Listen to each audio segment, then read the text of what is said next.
करते हैं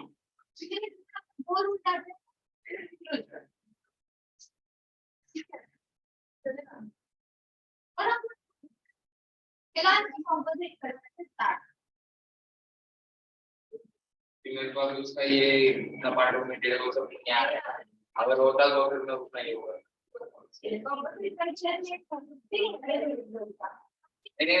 अभी तक मिला है ना, अभी इसका ये है ये आ रहा है, क्या है ये आ रहा है, ये आ रहा है।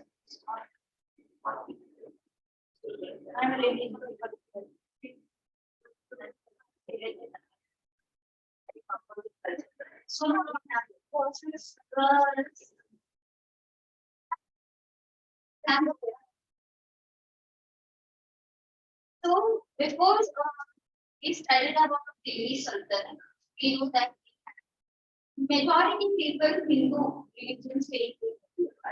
So gradually, actually, this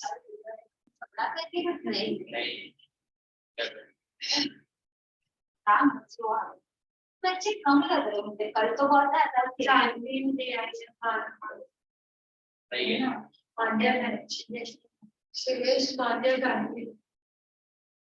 ये लोग क्यों नहीं आते मेरी क्लास मतलब हिस्ट्री बहुत इजी लगता है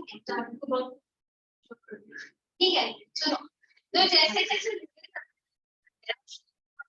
अफगान से लोग आने वाले थे हमारा मिशन हो गया मिक्सचर हो गया ये जो मिक्सचर था लोगों का मिक्सचर किसमें हुआ बेटा हिंदू जो पहले से इंडिया में थे वो और प्लस उसके साथ कौन आ गए थे अफगानी लोग आ गए थे तो उसके साथ आ गया था इस्लाम वाला कल्चर तो इन दोनों से एक मिक्सचर बन गया और वही मिक्सचर आपको देता है एक कॉम्पोजिट कल्चर और कॉम्पोजिट कल्चर एक तरह का फ्यूजन है between the Persian and the Indian trends तो अफगानी जो कल्चर है या इस्लाम जो रिलीजन है ये रिलीजन है और जो आपका कल्चर है वो कौन सा है पर्शियन कल्चर के साथ जब हमारी इंडिया की जो कल्चरल वैल्यूज ट्रेडिशंस मिक्सअप हो गए तो एक अच्छा सा फ्यूजन बना यही फ्यूजन को हम पढ़ते हैं अंडर कंपोजिट कल्चर सो क्या हुआ बेटा के अंदर इतना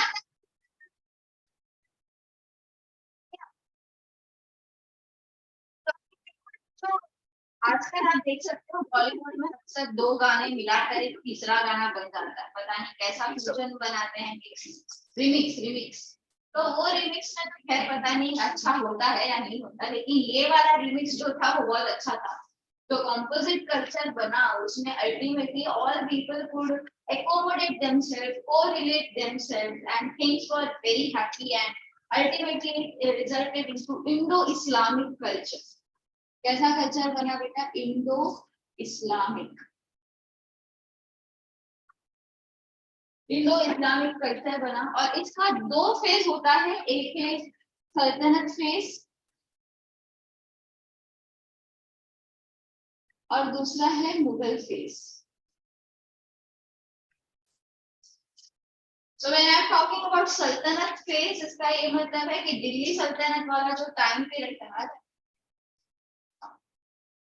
इसका मान्या हो वो जानते हैं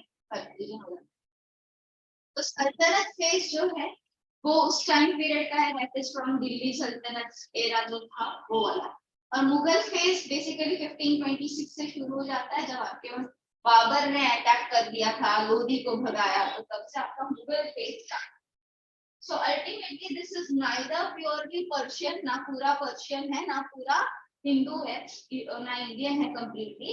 It is a blend of all these things. तो blend हमेशा अच्छे के लिए होता है और अच्छा ही बुरा। So Turkish culture आप इसमें देखते हैं। Now let's see the sources. पता कैसे चलता है हमें कि इस तरह का कुछ blending हुआ? तो इसके कुछ sources है। The first source which you are going to be studying about here is Vijay. Wijk क्या है, थोड़ा इसको समझते हैं। विजक ये वर्ड दो वर्ड से मिलकर बना है, एक तो बीज और दूसरा है अक। बीज मीन्स सीड और ये अक जो है शायद इसको जोड़कर सीड ऑफ लाइफ जैसा कुछ मीनिंग बनाना चाहिए। सो बीज वर्ड है seed. So this is something which gives you information about how to live your life right from a very beginning stage. अब यहाँ पे बीजक बेसिकली किसके लिए बना था, क्या बना था? बीजक कोई फिलोसॉफिकल बुक नहीं है, बल्कि it is an compilation of all the verses और songs written by saint Kabir. अब देखो ये कबीर जो थे, इनका जन्म बड़ा ही स्क्यूटेड रहा। अभी लिखो मत, अभी मेरी बातें सुनो पहले। डिस्प्यूटेड क्यों था वो? इनकी जो मदर थी, कहा जाता है इनको जन्म देने वाली मदर एक ब्राह्मण विडो हुआ, ब्राह्मण विडो। अब देखो जो टाइम पीरियड बेटा हम बात कर रहे हैं वो कब का बात कर रहे हैं? 1398, तो लगभग 14th सेंचुरी की बातें हो रही है। 14th सेंचुरी में, और बच्चों क्या डिस्कस कर रहे हैं? कबीर बनना है तुझे? मैं बोल रहा हूँ तेरा ये डिस्कशन मेरे ही क्लास में करनी है, जब मैं कबीर के बारे में पढ़ा रही हूँ तभी। तो 14th सेंचुरी की बात मैं कर रही हूँ, व्हेन कबीर वाज बोर्न। और उस समय एक बच्चे किसके थे? ब्राह्मण विडो के। एक तो ब्राह्मण मतलब हिंदू रिलीजन, और हिंदू रिलीजन में क्या था? विडो रीमैरिज तो सोच भी नहीं सकते थे, सती तो कंपलसरी ही थी लगभग। ऐसे में अगर एक विडो को बच्चा पैदा हो जाता है तो हाय तौबा वाली सिचुएशन हो जाती है। जिसके पास उसका पति ही नहीं है तो फिर ये बच्चा किसका है? ये एक बड़ा क्वेश्चन आता है। और ऐसे औरतों को पकड़कर पत्थर से मार डालते। They were pelted with stones and till they died they used to be thrown stones over.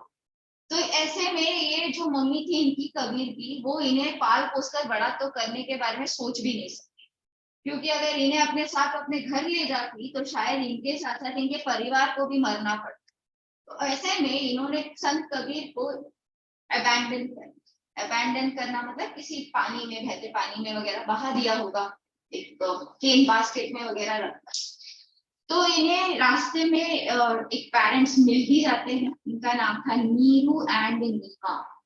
These were Muslim leaders, Neeru and नीमा।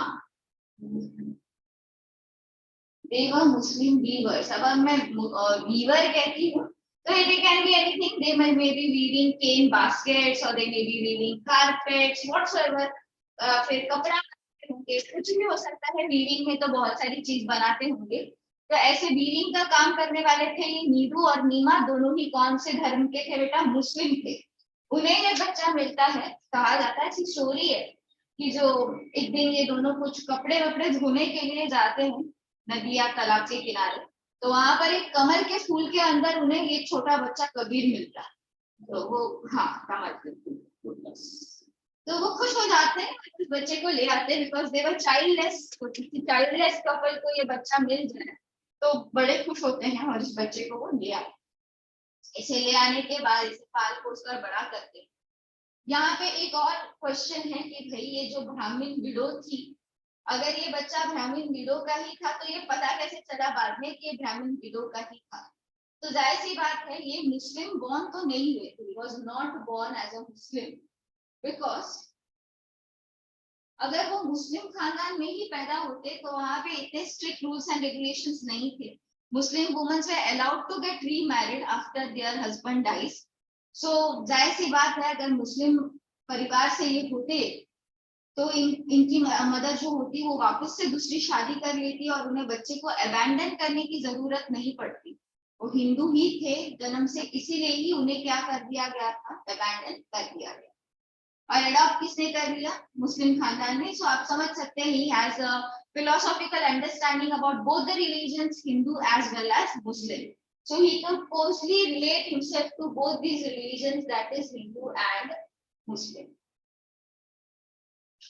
फिर जब ये थोड़े बड़े हो जाते हैं तो इनके लिए टीचर ढूंढने का एक बड़ा चैलेंज आता है, क्योंकि उस समय जो गुरु होते थे वो गुरु बेसिकली ब्राह्मण फैमिली से ही बिलोंग करते, और ये अपर कास्ट ब्राह्मण लोग कभी भी लोअर कास्ट लोगों को कुछ भी एजुकेशन देने से हाँ नहीं कहते। तो ऐसे में ये इनके टीचर बने स्वामी रामानंद।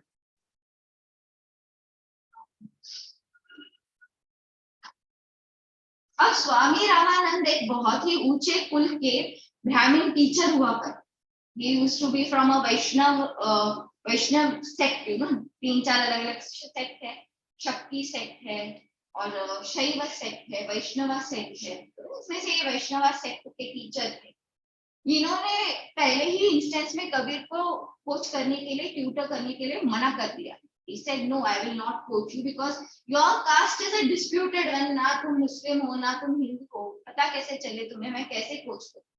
उन्हें मना कर दिया गया था, लेकिन कबीर ने हिम्मत हारी नहीं। उन्होंने कहा कि चलो मैं एक काम करता हूँ, मैं इन्हें फोर्स कर दूंगा मुझे पढ़ाने के लिए, मुझे हाथ नहीं लगा रहे हैं क्योंकि मैं एक अनटचेबल की तरह ही मुझे रिगार्ड करते हैं कि मेरी कास्ट इन्हें नहीं मालूम। तो उन्होंने क्या किया, रात में वो जाकर एक सीढ़ी पर सो जाते हैं, स्टेयरकेस पर सो जाते हैं संत कबीर, ताकि सुबह उठकर जब स्वामी रामानंद उसी स्टेयरकेस पर से नीचे उतरेंगे तो उनका पैर कबीर पर पड़ जाएगा। तो पैर कबीर पर पड़ जाएगा, इस तरह से छू रहे हैं कबीर को, तो अब छू लिया ना, तो छूने के बाद अब टचेबिलिटी अनटचेबिलिटी कहाँ रह गई, अब तो खत्म, अब पढ़ा। तो इस तरह से इन्होंने स्वामी रामानंद जी का दिल जीत लिया और उनके स्टूडेंट ये बन जाते हैं। देन ये बच्चे को जो अबैंडन करी थी, ये मुस्लिम वुमन तो नहीं थी, शी वाज 100% हिंदू वुमन, और उन्होंने इसे बनारस के टैंक के पास अबैंडन कर दिया। वाटर टैंक होता है, तो वाटर टैंक के पास उसने इस बच्चे को अबैंडन किया था। जब ये बड़े होते हैं दोनों ही रिलीजियस फिलॉसफी को समझा, एडॉप्ट कर लिया। ये बातें जो मैं आप लोगों को बता रही हूँ, it is about more than 600 years ago, these things I'm talking about. धीरे धीरे इन्होंने पूरी सोसाइटी को ट्रांसफॉर्म करने की कोशिश की, पीस एंड हार्मनी के बारे में सिखाया।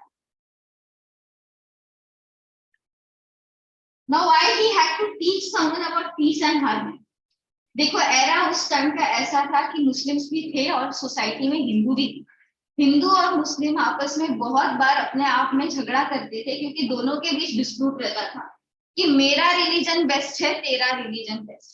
इस डिस्प्यूट को मिटाने के लिए, कि किसी का भी रिलीजन बेस्ट नहीं है, दोनों ही रिलीजन में अच्छाइयां भी है और बुराइयां भी है, तो दोनों को आपस में एक आईना दिखाने का काम कबीर जी ने किया है, संत कबीर जी ने किया है। Initially his sayings were preserved in the form of oral tradition. Oral tradition means इनकी जो कही हुई बातें थी वो लिखी नहीं जाती थी, तो पहले क्या किया जाता था, ओरली प्रिजर्व किया जाता था। एक आदमी दूसरे आदमी को सिखाता, दूसरे ने तीसरे को सिखाया, तीसरे ने चौथे को, और इस तरह से जनरेशन टू जनरेशन ये सेव हुआ करते थे। ऐसा लगभग 500 years चला। How many years? 500 years ये ओरल ट्रेडिशन की तरह ही चला।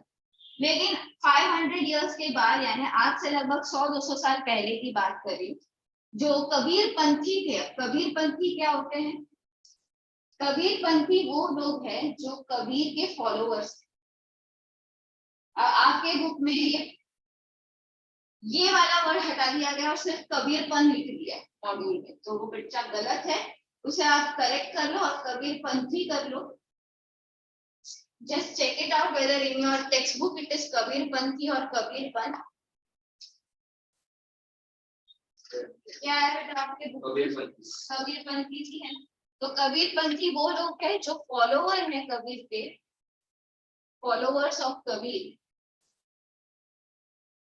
These followers of Kabir, they felt that if these sayings or teachings of Kabir is just handed over in a form of oral tradition, then in future years there might be some, modification and things might not go as planned. लोग शायद हो सकता है कबीर की बातों का गलत इस्तेमाल कर दे, कोई चीज ऐसा मॉडिफाई कर दे कि जो हमारे कबीर ने कभी बताई ही नहीं हो और उसका गलत इस्तेमाल हो जाएगा। इसीलिए उन्होंने सारे वर्सेस को, सारे टीचिंग्स को क्या कर लिया, कंपाइल कर लिया, और इसी कंपाइल किए गए बुक को हम बिजक कहते हैं।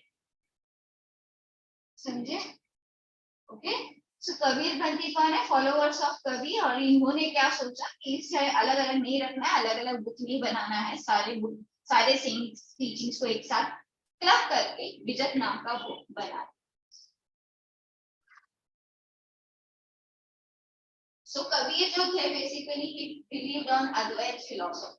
अद्वैत philosophy means that god is one. Hindu philosophy क्या कहता है? There is no one single god. बहुत सारे गॉड्स को बिलीव किया जाता है, पूजा करना। आइडोलेट्री एक तरीका, आइडल वर्शिप एक तरीका है जिसमें आइडल को पूजा की जाती है। सामने हमें फोटो चाहिए, मूर्ति चाहिए, तब जाकर उस पर अटेंशन फोकस करके उसकी पूजा की जाती है। बट इन कबीर फिलॉसफी इस तरह की चीज नहीं।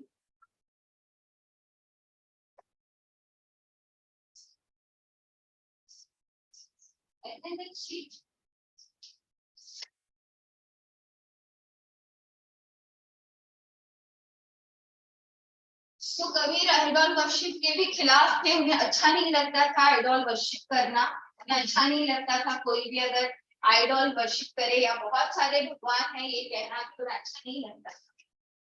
आखिर में देखो ये जो 500 इयर्स के बाद ये सारी एक बुक बनाकर लिखी गई, तो जरूरी तो नहीं है कि वर्ड्स सारे सेम रहे होंगे, तो थोड़ा बहुत तो मॉडिफिकेशन है। लोकल डायलेक्ट्स में इन चीजों को लिखी गई थी। Local dialects means the local languages. In Maharashtra itself you can find many local dialects. एक मुंबई के इंसान को नागपुर के इंसान से बात करने के लिए बोलिए महाराष्ट्र मराठी लैंग्वेज में, काफी वर्ड्स अलग हो जाते हैं, काफी बोलने का तरीका अलग हो जाता है। अगर लातूर या धुले से आए हुए किसी आदमी को मुंबई के आदमी से बात करने के लिए कहिए, तब भी काफी पंच अलग होते हैं, वर्ड्स अलग होते हैं, कंफ्यूजन हो जाता है कि क्या कहना चाहते हैं।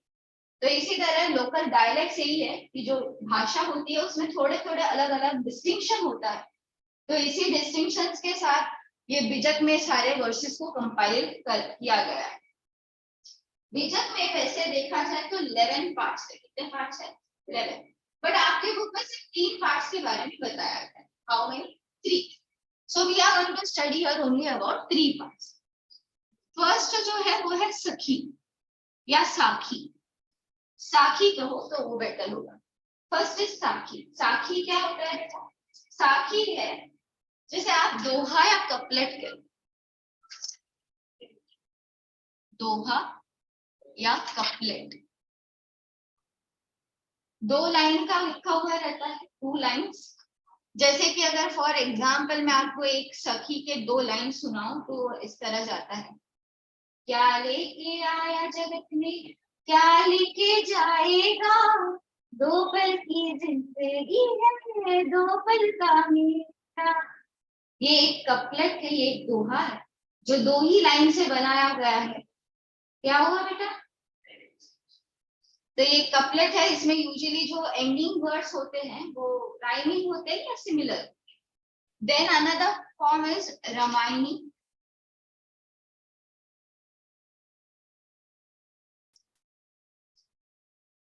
रामायणी जो है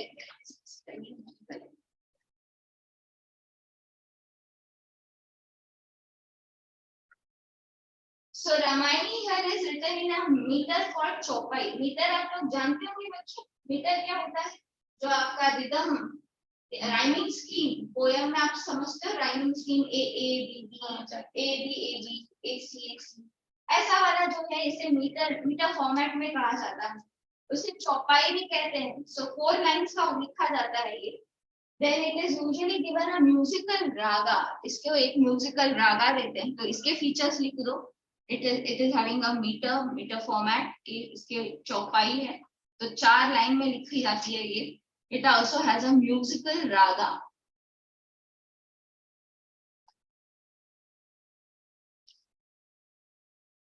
It is descriptive and lengthy in character. मतलब इतना छोटा सा वो एक छोटा था जो मैंने अभी अभी आपके सामने गाया शक्ति वाला, उतना छोटा ये नहीं रहता, ये थोड़ा बड़ा रहता है, थोड़ा डिस्क्रिप्टिव रहता है, गाने की तरह सिंगर गाते हैं. नहीं अब इसका अगर एक एग्जांपल आपको मैं सुनाऊं तो एक बहुत ही फेमस गाना है कबीर जी का. मुझको कहा तू मेरे बंदे मैं तो तेरे पास में, नाम दिवल नाम है मस्जिद ना काबे कैलाश में. तो यहाँ क्या था आप देख रहे हो, एंडिंग वर्ड्स बार बार मैं आ रहा था. क्या कर रहे हो बच्चे, हंस क्यों रहे हो तुम? ये सारे गाने तुम लोगों को भी सीखने पड़ेंगे. जब कॉलेज जाओगे ना तो कल्चरल फंक्शंस होते हैं, उसमें भाग नहीं लोगे तो उसमें इंटरनल मार्क्स कट जाते हैं, तो उसके लिए सीखना पड़ता है.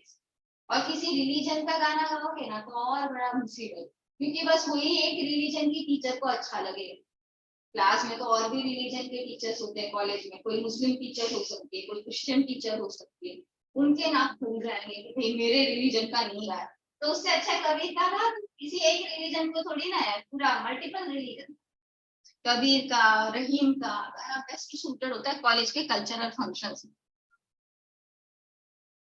तो तुम लोगों को भी सीखना पड़ेगा, ऐसा कुछ नहीं है कि मैंने गा दिया तो पता नहीं कौन सा अलग प्लैनेट से आई है, सबको गाना पड़ेगा. शाब्दा देखो बेटा, शाब्दा क्या है? शाब्दा इज द मेटेरिकली यूजेस्ट फॉर्म. मतलब इसमें ऐसा कुछ राइम स्कीम वगैरह नहीं चलता. शाब्दा इज सिंपली कुछ भी 2-3 लाइन अच्छे लगे जोड़कर एक पैराग्राफ जैसा बना दिया. So it doesn't have any grammatical और एनी रूल्स और समथिंग. इसके काफी सारे सॉन्ग्स है जिसको popular culture region to region vary करता है और सिंगर टू सिंगर भी वेरी करता है. हर सिंगर इसे अपने हिसाब से गा सकते हैं और हर रीजन में इसको अलग अलग थोड़ा धुन या वगैरह कुछ दे देते हैं. यूजुअली जो शाब्दा होता है it is about words that man should use in his day to day lives. अक्सर ये देखा गया है that total 115 verses are collected for Shabda. So here we complete the discussion about the forms of music that has been written in Bijak. Bijak में 3 है, एक है साखी, दूसरा है रामायणी और तीसरा क्या है शाब्दा. तो तीनों को याद रखना है. शाब्दा तो ये एग्जाम्पल मुझे नहीं पता वरना वो भी गा देती, लेकिन मुझे नहीं आता. कबीर अल्टीमेटली क्या कहते हैं? कबीर कहते हैं कि इस्लाम, वेद, हिंदू, पुराण सारी चीजें जो है तो एक ही है. अल्टीमेटली हर कोई हमें क्या अल्टीमेट रियलिटी. अल्टीमेट रियलिटी क्या है? सच. सच तो यही है कि आखिर में हम सब क्या हो जाएंगे, एक मर जाएंगे. तो मरने से पहले हमको क्या करना है? अच्छी जिंदगी जीना है. We need to understand this, that ultimately we all are going to die and we need to lead a good life before this ultimate death. इन्होंने अपने पूरे डिस्क्रिप्शन में बातों में कुछ वर्ड्स का बहुत ज्यादा यूज किया है. वर्ड्स है जैसे कि अलग.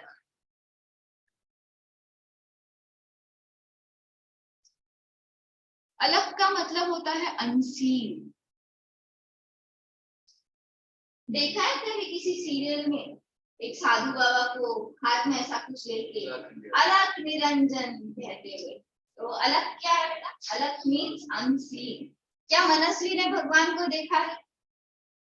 क्या मान्या ने भगवान को देखा है?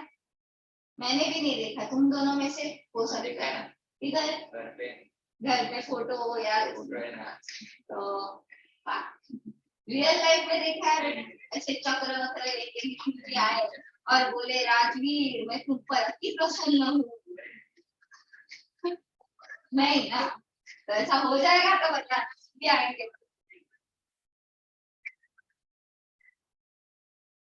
तो बेसिकली भगवान को देखा नहीं है, अनसीन.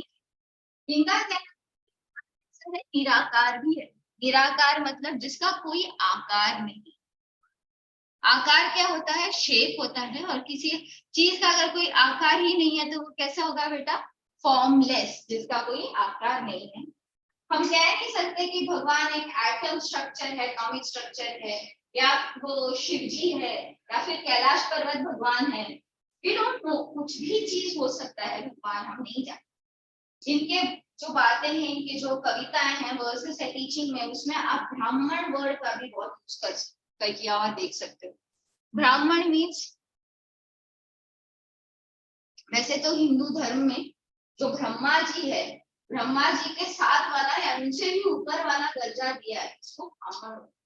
वो ऐसे ब्राह्मण थे जो मन से कभी भी किसी भी जीवात्मा के लिए बुरा नहीं सोचते थे। उन लोगों के लिए कहा जाता था कि जो लॉर्ड ब्रह्मा है, त्रिदेव, आप जानते हो, ब्रह्मा विष्णु महेश, तो इनमें से जो ब्रह्मा है उससे भी ऊपर वाले स्थान पर ब्राह्मणों को रखा जाता है।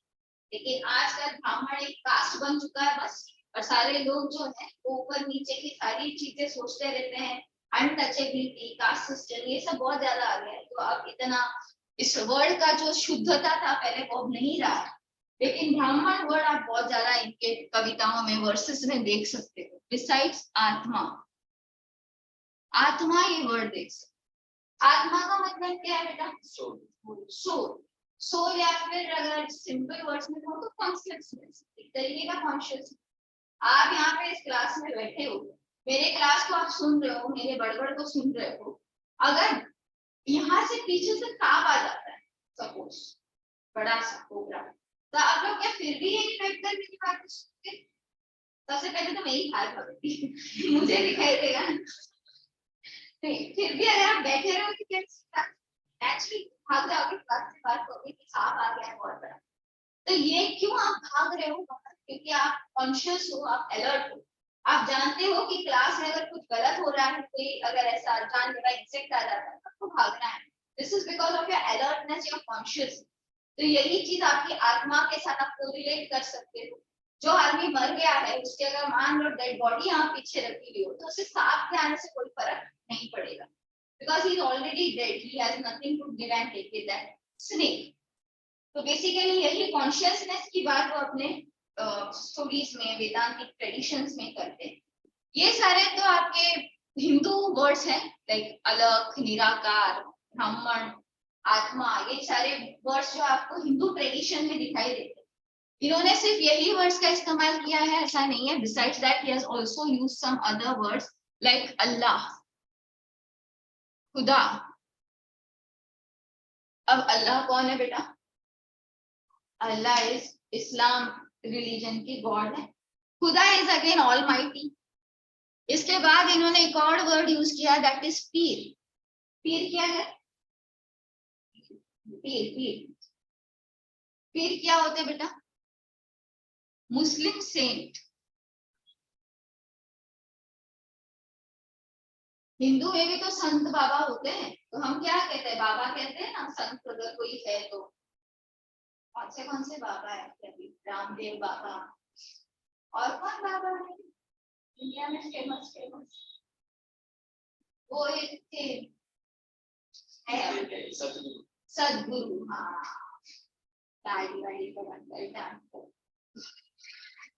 तो ये सारे क्या है बेटा? हिंदू लोगों के बाबा है। तो ऐसा ही अगर कोई मुस्लिम बाबा जी है तो उनको क्या कहेंगे? फिर उनको कहेंगे फिर। एक और वर्ड इन्होंने यूज किया है, वो है हजरत। बस अभी किसको अपना प्रोफेशन बाबा बना रहा है? किसको? बिल्कुल बनने का।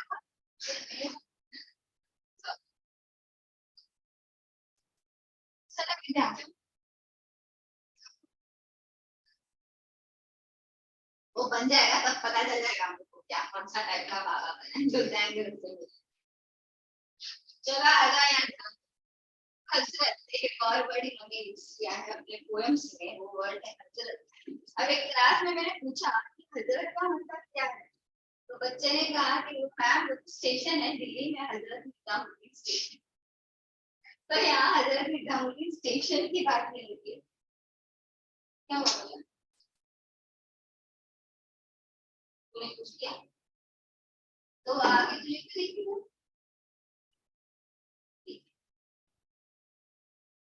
तो हजरत कोई स्टेशन का नाम नहीं है बेटा, हजरत का एक मतलब भी होता है। हजरत here it means in the presence of divine power, presence of divine power. बच्चों आप लोग मंदिर जाते होंगे कभी कभार, कौन से जाते होंगे? एक तो यहाँ बोल रहे, बाकी ऐसे देख रहे जाते हो, क्यों जाते हो? घर के मंदिर में, घर पे भी होता है छोटा सा प्रेयर स्पेस, वहां पे भी तो प्रेयर करके काम निपट सकता है, तो मंदिर क्यों जाता हूँ? क्या क्या क्या मम्मी लेके जाती है, तुझे जाने का मन नहीं, क्यों जाते? क्यों? अच्छा डिवाइन पावर होता है मंदिर में, वो कुछ होता है ऐसा जिसको आप घर पे फील नहीं करते। घर पे भी आपका मंदिर है, वहां पे भी आप प्रेयर कर सकते हो, लेकिन जब मंदिर चले जाते हो तो वहां पे आपको एक अलग तरीके का एक्सपीरियंस होता है। You feel that there is divine power present in that particular place, क्योंकि ऐसे कुछ वाइब्रेशंस वगैरह देखकर उसको वहां पे एक मंदिर बनाया जाता है।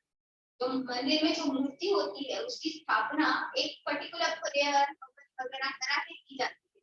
तो ऐसा माना कि वहां पे प्रेयर करने से हमें हमारे प्रेयर जल्दी सुने जाएंगे और हमें उस डिवाइन पावर फील करने का एक मौका मिलता है। तो हजरत वर्ड यही है।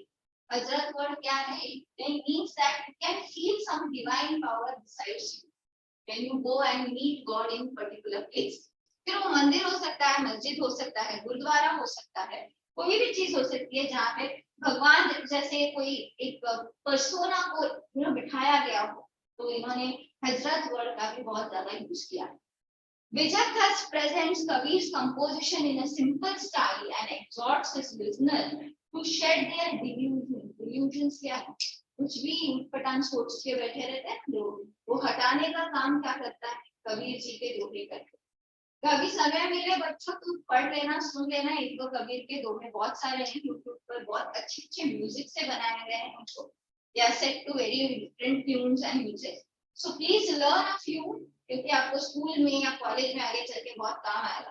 तभी मैं याद आऊंगी आपको कि हाँ एक मैडम कहती थी कि कबीर के दोहे पढ़ लो, एक दो आना चाहिए। So it's good for you, अगर कबीर के दोहे आप पढ़ते हो, सुनते हो, तो इसमें किसी भी रिलीजन का जिक्र नहीं होता। There is no Hindu, there is no Muslim. आप क्रिश्चियन के चर्च में बैठ के भी कबीर के दोहे सुन सकते हो, गुरुद्वारे में बैठकर सुन सकते हो, मंदिर में बैठ के सुन सकते हो, मस्जिद में भी बैठकर सुन सकते हो, कोई आपको ऑब्जेक्ट नहीं करेगा, क्योंकि एक ऐसा रिलीजन है जिसका कोई अपना खुद का रिलीजन है ही नहीं। Okay, so it is secular, very much secular. Let's come to the new part, that is Guru Granth Sahib. इसमें कुछ डाउट है कबीर वाले विजय पे? कुछ भी डाउट है? मिटा दो बेटा, लिख लिए। अगर नहीं लिखे हो तो फोटो ले सकते हो, स्क्रीन लिख लिया ना?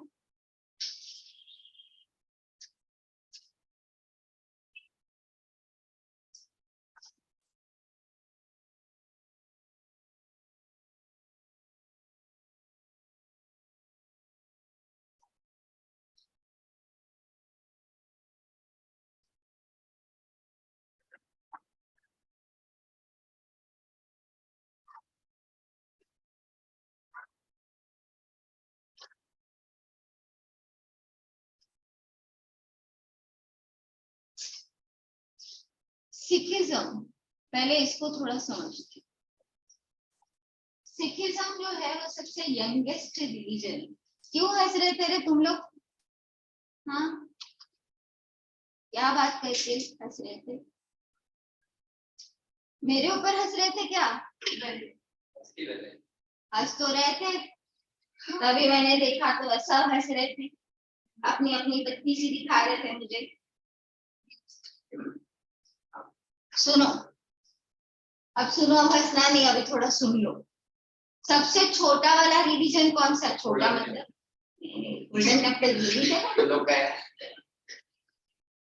रिलीजन की बात करी बेटा, तू तो पहुंच गया गुरुद्वारे, वहां खाना मिलता है ना फ्री का, इसलिए गया है। हाँ, लंगर का खाना तो सिखिज्म में गए मिलता है, अच्छा मिलता है, लेकिन आएंगे हम लोग उस पर भी डिस्कस करते हैं। तो जो सिखिज्म है it is one of the youngest religion. शुरू कब हुआ था ये? 1469 के आसपास सिखिज्म रिलीजन की शुरुआत हुई थी। कौन बजा रहा है उधर? कौन डेस्क के नीचे बजा रहा है? बैंड। सब अपने अपने हाथ डेस्क के ऊपर रखेंगे। राजवीर ऊपर, पूरा ऊपर। हाँ, तो इस यंगेस्ट रिलीजन को मतलब कहाँ से या क्यों आया? देखो बेटा, उस समय ऐसा था कि हिंदू थे, मुस्लिम थे, राइट? हिंदूज में अपना ये चल रहा था, विडोरी मैरिज नहीं करने देंगे, जन्म लिया तो खर्चा, मर गया तो खर्चा, शादी करनी है तो खर्चा, होता है ना? कितने सारे वो यंत्र मंत्र तंत्र करते हैं, ब्राह्मणों को बुलाओ, दक्षिणा दो, ये दो। कॉस्टली रिलीजन है हिंदू रिलीजन, बहुत ज्यादा खर्चा करना पड़ता था। तो इस खर्चे के चलते बहुत सारे लोगों को हिंदुइज्म अच्छा नहीं लग रहा। फिर था मुस्लिम रिलीजन, तो उसमें भी बहुत सारे अपने ही पैसे थे, पर्दा करो, और तो स्ट्रिक्ट पर्दा सिस्टम में रखा जाता था। पर्दा यानी बुर्का अभी भी पहनते हैं, दैट्स अ पर्दा system. They don't allow women go out, और सारे रेस्ट्रिक्शंस है उसमें, तो वो भी अच्छा नहीं लग रहा। तो यहाँ पे एक ऐसा एरा था जो लोग क्या चाहते थे बेटा? इक्वालिटी चाहते थे। क्या चाहते थे? इक्वालिटी। तो इक्वालिटी लाने के लिए ना हिंदुइज्म में मिल रहा है, ना मुस्लिम या इस्लाम में मिल रहा है। तो ऐसे में नए एक रिलीजन की शुरुआत करी। किसने करी बेटा?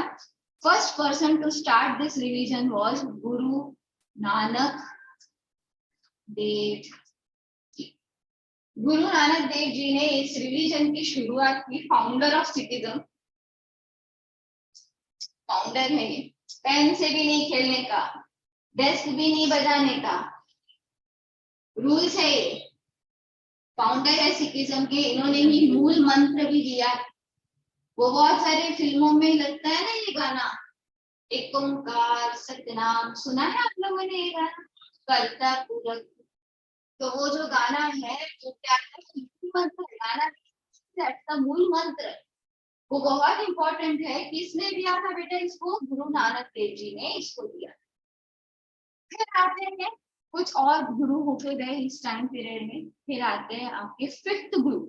इन गुरु का नाम था गुरु अर्जन देव।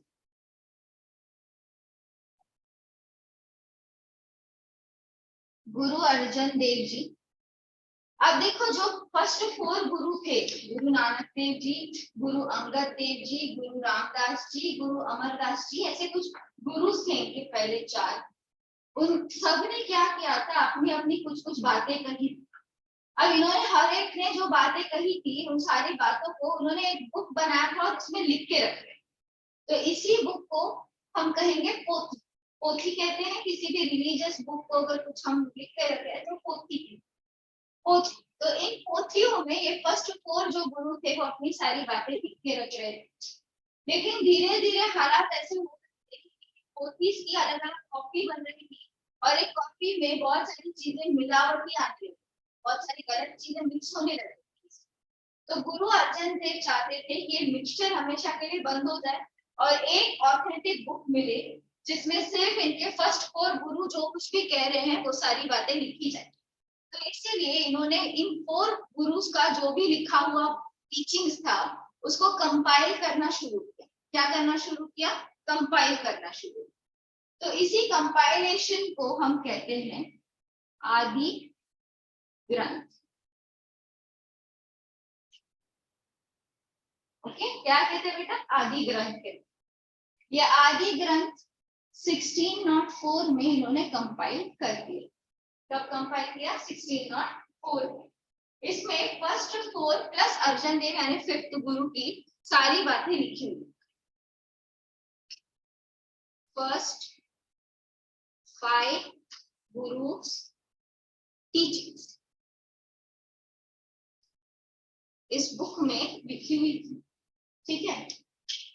अब देखो, ये जो गुरु का पोस्ट था ना इनका, पहले गुरु नानक देव जी, फिर उसके बाद गुरु अंगद देव जी, फिर रामदास है, अमरदास है, अमरदास है, रामदास, पता नहीं।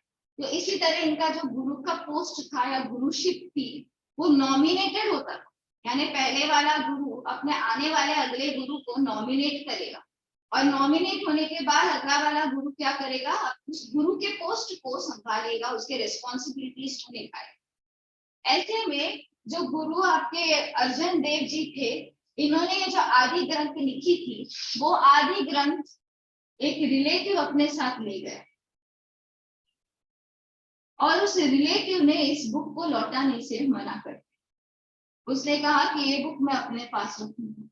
पहले तो इस बुक को कहाँ पे इंस्टॉल किया गया था, गोल्डन टेम्पल,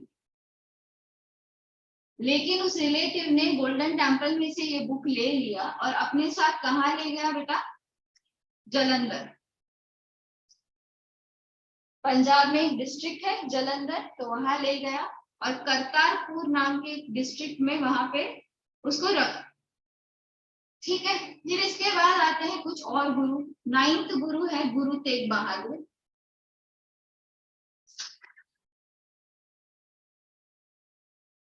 और फिर 10th गुरु है गुरु गोविंद सिंह।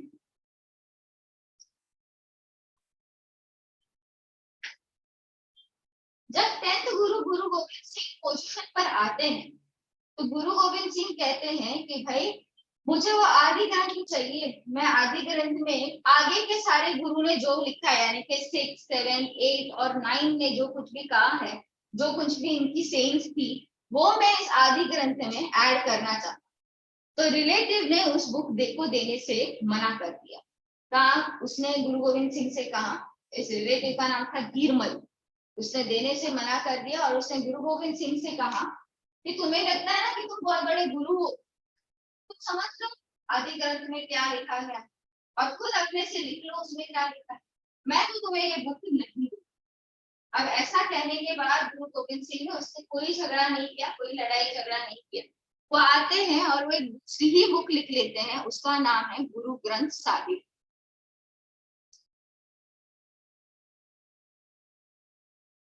ठीक है, तो इसीलिए आपके भी बुक में 2 बुक्स दिए गए हैं, तो 2 बुक को देखकर कंफ्यूज नहीं होना है। गुरु ग्रंथ साहिब में क्या है, it has the teaching of all the 10 gurus.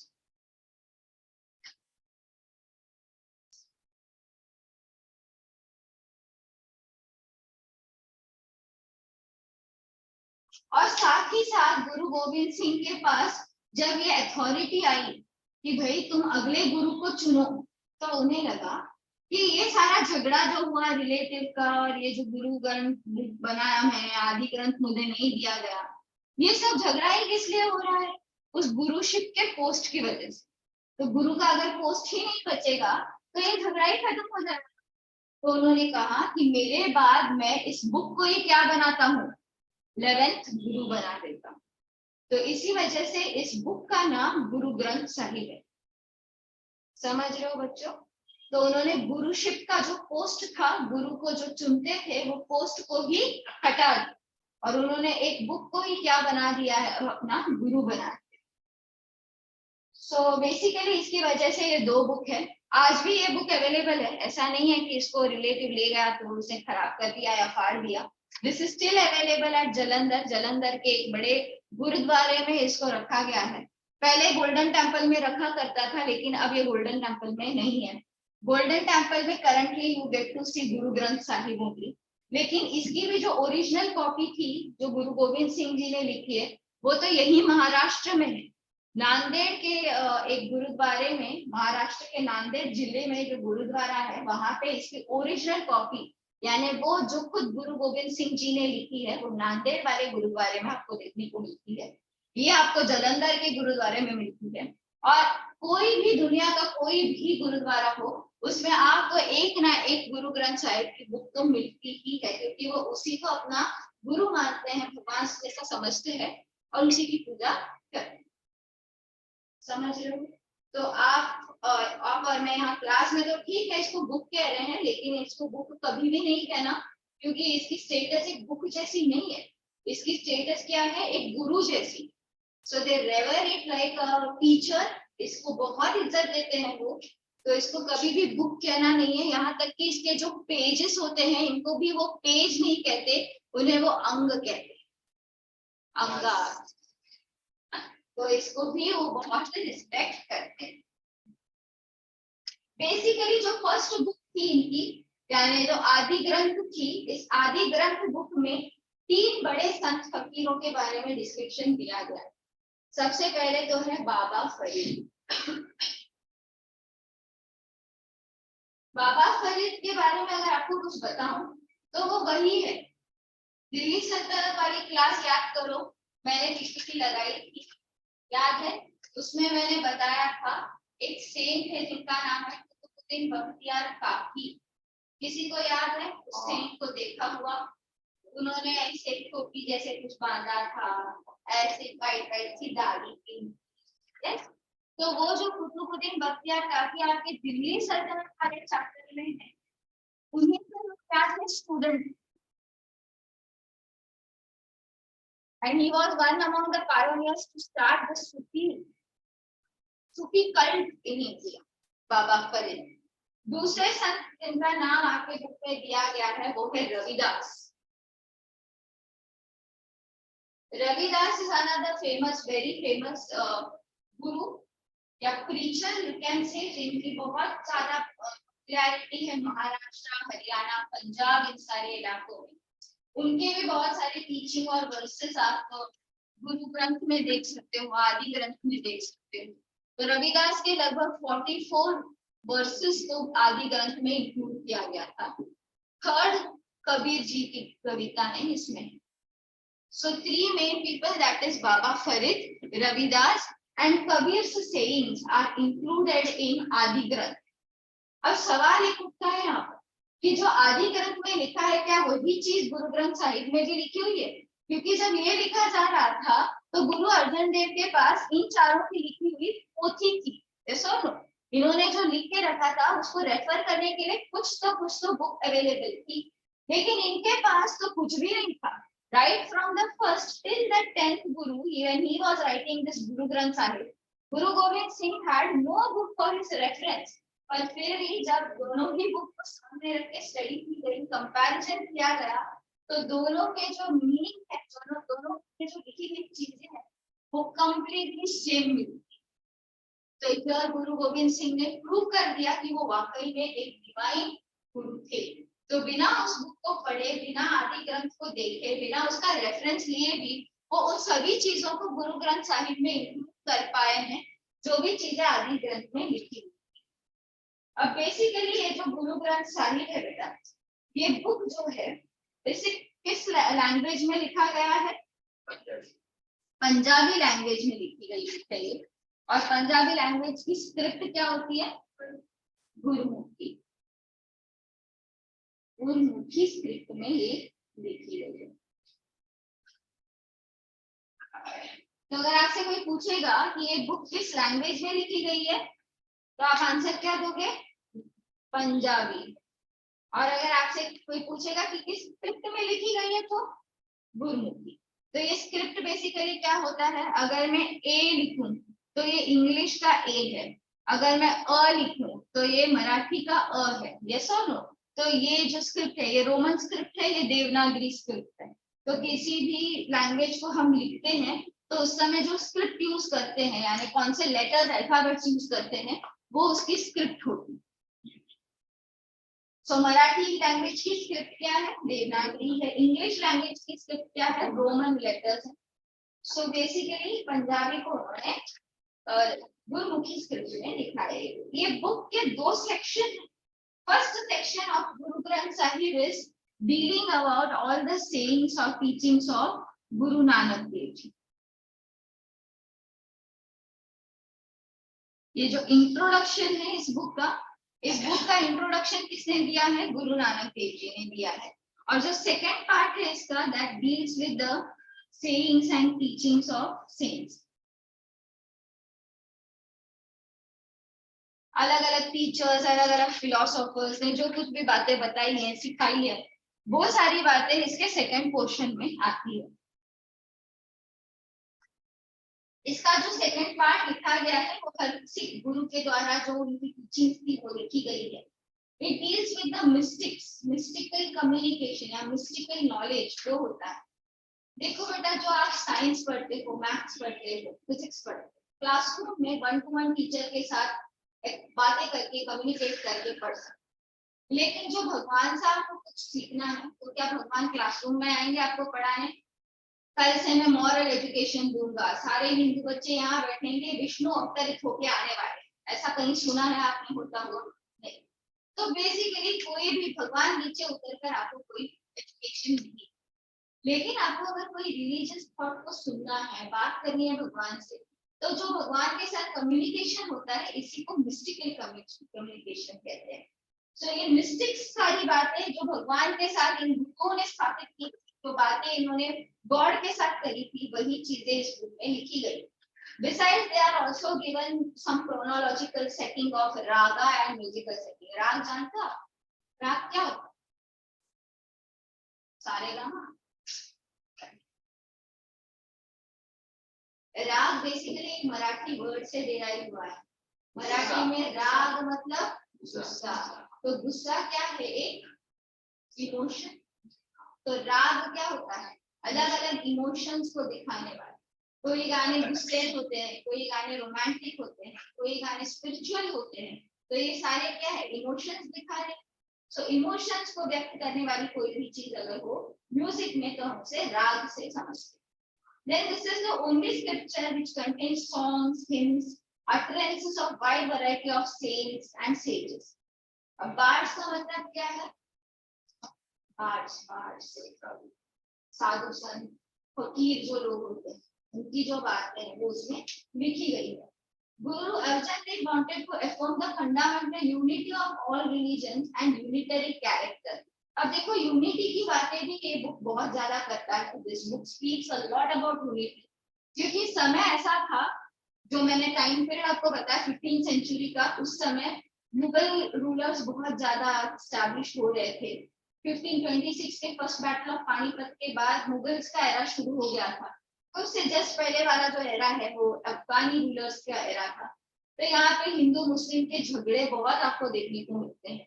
तो इस एरिया में कोई तो एक हो जो इक्वालिटी यूनिटी जैसी बातें करे, इसीलिए ये रिलीजन अपने आप में उभर कर आया।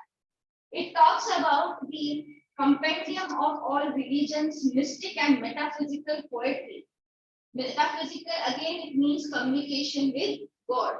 Which type of experiences that you get, knowledge that you get by communicating with God, that deals about metaphysical poetry. वो सारी चीजें इसमें लिखी गई है। सबसे कब तक बेटा? 12th सेंचुरी से 17th सेंचुरी तक की बातें आपको इसमें लिखने को मिलती है। Besides this, ये इस बुक को सिर्फ बुक नहीं समझते बेटा, इस बुक को एक हिस्टोरिकल इंपॉर्टेंस भी है, क्योंकि ये बुक में आप सोशल, इकोनॉमिकल, पॉलिटिकल सारी चीजों के बारे में समझ सकते हैं। इस टाइम पीरियड में कैसी थी, क्या थी, क्योंकि जब इस बुक को पढ़ा जाता है इसको एक हिस्टोरिकल इंपॉर्टेंस भी दी गई। बिसाइड्स दैट, जो सिख है वो तो इस बुक को लिविंग गुरु की तरह समझते। क्या समझते हैं बेटा? लिविंग गुरु, क्योंकि मैंने बताया आपको उन्होंने गुरुशिप ड्रॉप कर दी, खत्म कर दिया गुरु गोविंद सिंह ने, और उन्होंने गुरु का स्टेटस इसी बुक को दे दिया। So this book is also credited with the status of being a living गुरु। इसको सुलाया जाता है, इस बुक को, इसकी पूजा की जाती है। एक पालकी जैसी चीज होती है हर गुरुद्वारे में, वहां पे ले जाकर इस बुक को रखते हैं, या एक व्हाइट कलर से फेर considering person or efficient person। But एक बात ध्यान रखना बच्चों, सिखिज्म में गुरु चाहे कितने भी इंपॉर्टेंट हो वो भगवान नहीं होते। यस और no? Gurus are not God. गुरु को रिस्पेक्ट दी जाती है। गॉड कौन है? In Sikhism God is truth. वो जो मूल मंत्र मैंने बताया, इस मूल मंत्र में बताया है कि सिख में गॉड कौन है? सिर्फ सच, द ट्रुथ। जो सच्चाई है उसी को भगवान का स्टेटस दिया जाता है। सच्चाई से ऊपर और कुछ भी नहीं है। गुरु को रिस्पेक्ट दी जाती है, बिल्कुल रिस्पेक्ट दी जाती है, लेकिन गुरु भगवान नहीं होते। तो अब भगवान कौन होते हैं? भगवान वो है जो ओमनीपोटेंट हो, omniscient. What is omnipotent? Present everywhere, वो तो ओमनी प्रेजेंट होता है, वेरी पावरफुल। ओके, अब देखो मान लो इस क्लास में तुम सब लोगों को बैठने के लिए बेंचेस चाहिए। Okay, wooden benches. लेकिन ये बेंच कार्व करना, बनाना सिर्फ मनस्वी जानती है। Only Manasvi has this skill to this benches, और आप में से किसी को भी ये बनाना नहीं आता। तो इस क्लास में ओमनीपोटेंट कौन हो गई? सिर्फ मनस्वी, क्योंकि वही ये बेंचेस बना सकती है। नहीं बेटा, आपसे नहीं बनाएंगे बेंचेस, इतना नाराज मत हो जाओ आप मुझसे। बट जैसे एग्जाम्पल था कि किसी भी स्किल को, किसी भी आर्ट को जानना, और वो एक ही आदमी का अगर जानना हो गया तो वो क्या हो जाता है? ओमनीपोटेंट। अब भगवान के पास तो हर स्किल है, गॉड हैज एवरीथिंग, भगवान तो हर चीज कर सकते हैं, तो वो क्या हो गए? ओमनीपोटेंट। उनके पास वो स्किल है, वो एबिलिटी है कि वो हर चीज कर सकते। What do you understand by omniscient?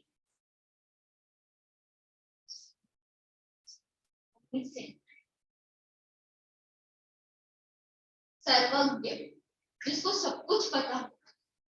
अब मान लो आप कुछ कैसे कर रहे हो, रात के अंधेरे में चुपचाप जाते हो फ्रिज में से लड्डू चुरा के खाते हो, ये सोचते हो कि अरे रात है, मम्मी को कहाँ पता चलेगा। चॉकलेट चुरा के खा लेते हो, आइसक्रीम चुरा के खा लेते हो। तो भले मम्मी को ना पता चले, उसकी भगवान को तो पता चल जाएगा, वो तो हर जगह जितना ही अंधेरा कितना। The one who knows everything is omniscient. Besides ये इस बुक को क्या करते हैं? They consider it to be a complete teacher. यानी अगर किसी को रास्ता अगर भटक रहा है, कोई आदमी नहीं जानता किसी चीज को किस तरह से करना है, लाइफ को किस तरह से लीड करनी है, तो they can refer this book. This book is a complete teacher for them.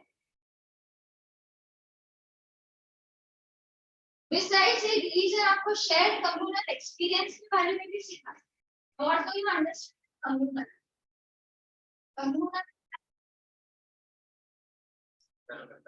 communities का ये कम्युनिटी को ज्यादा मानते जी। तो बता, ये कुछ बोल रही थी, जो बोल रही थी फिर से क्या बता। कम्युनिटी से रिलेटेड है वो तो सही है। सेक्युलर सेक्युलर हर रिलीजन को एक मानना। अब मान लो राजनीति क्या है? Suppose let's take his Hindu. I don't know what is religion. Let's take his Hindu. वो क्या करता है? वो गुरुद्वारा जाता है, तो उसको भी आने की करता है। Let's take the Muslim for example. तो वो भी गुरुद्वारे में जा सकता है। उसमें जाने की जरूरत नहीं है, हमारे क्या मिलता है वहाँ पे? लंगर का खाना मिलता है। तो वो सिंपल खाना चावल मिलता है, चावल दाल चावल, तो बेसिक फूड मिलेगा। अगर किसी को वगैरह का ज्यादा काम है, डोनेशन आया है, दे सकते हैं। छाछ वगैरह लड़की का अगर डोनेशन आया है तो वो भी दिया जाता है। काम करने से तो अच्छा बात तो ये वाली फिलॉसफी होती है, तो दे दी जाती है। उसे खाने के लिए नीचे कारपेट बिछाया जाता है। कारपेट बहुत अच्छा वाला होगा, ऐसा नहीं रेगुलर कारपेट होगा, वही बिछाया जाता है।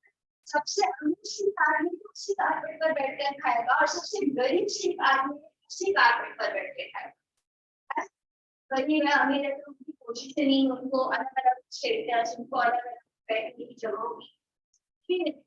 Everyone has to sit on the floor and eat. और उस समय आपसे ये भी पूछा जाएगा कि आप हिंदू हो, मुस्लिम हो, सिख हो, आप किसी भी रिलीजन के हो, अगर आप लंगर का खाना खाना चाहते हो तो आपको चीज बांट। Okay, so this is a beautiful thing that इसी के साथ एक्सटिंक्ट हो जाता है लोगों का ईगो, अहम जो होता है वो एक्सटिंक्ट हो जाता है, चला जाता है। और लोग क्या करते हैं? अपने आप को एक तो व्यू पॉइंट मैं हूँ ये वाली चीज जो होती है ना, सेल्फ, वो भूल कर सब एक साथ बैठकर खाना खाते हैं। Then Sikhism also believes on the philosophy of karma. जैसा करोगे बेटा वैसा ही करोगे। क्लास में ध्यान दोगे तो अच्छे मार्क्स आएंगे, क्लास में ध्यान नहीं दोगे, अपने आप में आपस में बातें करके हंसोगे तो मार्क्स नहीं आएंगे। ये क्या है? Cycle of Karma. तो साइकिल ऑफ कर्मा पर ये लोग बिलीव करते हैं। With this, I am completed the Guru Granth Sahib. Any doubt? And then आगे का क्लास में मेरा ही है। आज की तरीके ठीक है, तो अपने 5 मिनट का ब्रेक। 10 नहीं 5।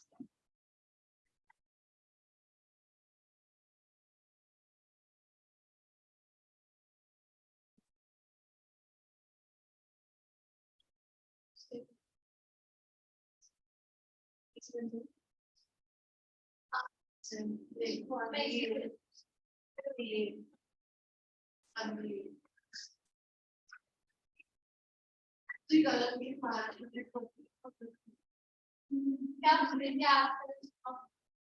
अरे हाँ बोर्ड से ये तो खुद को बोला मुझे साइड का बोले कि ये